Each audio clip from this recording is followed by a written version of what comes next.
अस्सलामुअलैकुम वरहमतुल्लाहि वबरकातुहू। बच्चों, आज हम सफ़ा नंबर 25 की सरगर्मी करेंगे। सुनो और दोहराओ।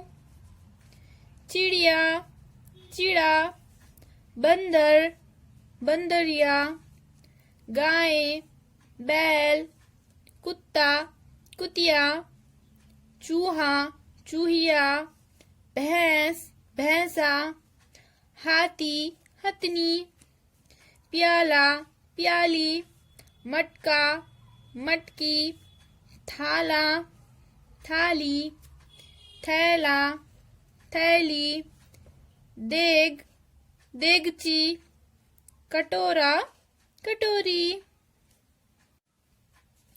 ऊपर की मिसालें देखकर नया लफ्ज बनाओ। तो बच्चों, अभी हमने जिस तरह से ऊपर की मिसालें पढ़ी है, उसी तरह हमें यहाँ पर ये जो लफ्ज दिए गए हैं उनके लिए भी नया लफ्ज बनाना है। शेर, शेर के लिए नया लफ्ज क्या बनेगा बच्चों? शेरनी।